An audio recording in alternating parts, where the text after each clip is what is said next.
In 1995, Nintendo released the Virtual Boy console. It was one of the first virtual reality headsets used for gaming, but it was a total failure. It gave you a headache, it was generally uncomfortable, and it barely had any games, and the games it did have did very little to give a feel of virtual reality. This failure set back virtual reality gaming for almost 2 decades. Now, to be fair, most of the games are okay, but they're the same kind of games you might as well be playing on a regular TV screen. I mean, they tried to take advantage of some 3D elements, but this wasn't called 3D Boy. It was called Virtual Boy. Now, they didn't even attempt a virtual reality concept. What it needed was some first-person shooter games. Like Doom. That would have been awesome. But now, virtual reality gaming is rapidly evolving and is now more popular and accessible than ever before.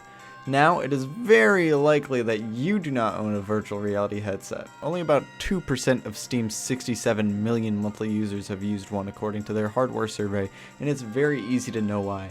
VR gaming, currently, is expensive. An Oculus Quest costs about $300, but if you want the most comfortable and most fun VR experience, it will cost a lot more. This is my VR headset. It's called the Valve Index, and it was, let's just say, very expensive. Was it worth it? Probably not, since the technology is moving so fast. But is it fun?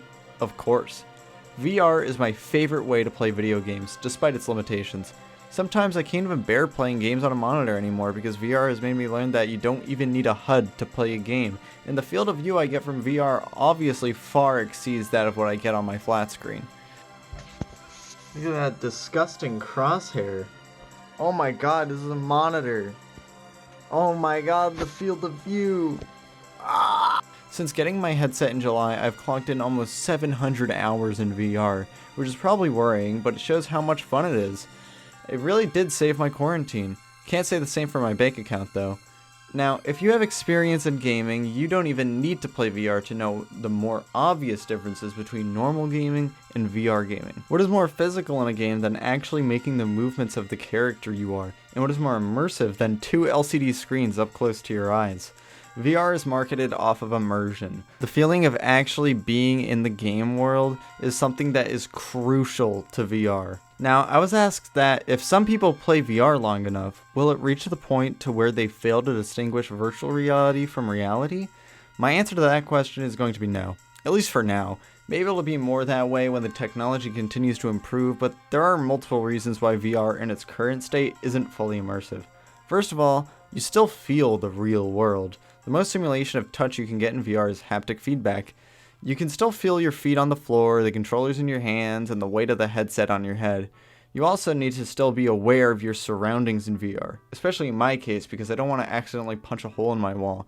And in the case of the Index, the audio isn't noise cancelling at all. They're speakers, spaced a little bit away from your ears so you can still hear if somebody is talking to you or if your dog walked into your room.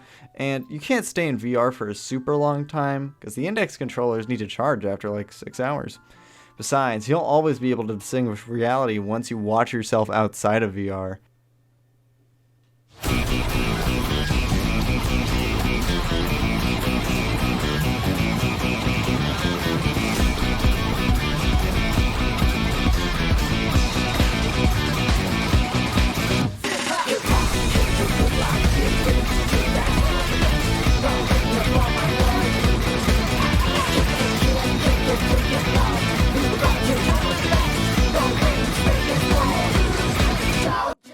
But perhaps as technology progresses, it will amaze me how much VR gaming has changed. I mean, look at how much video games in general have progressed in less than 40 years. VR gaming is a subsection of gaming that will continue to grow and innovate. Just in the past 5 years, there are so many experiences you can have in VR. You can go skiing, boxing, cooking, slice up notes with lightsabers, slice up people with lightsabers, explore space, play some Uno, survive a zombie apocalypse, fight aliens, sword fight, rob a bank, or just chat with randoms.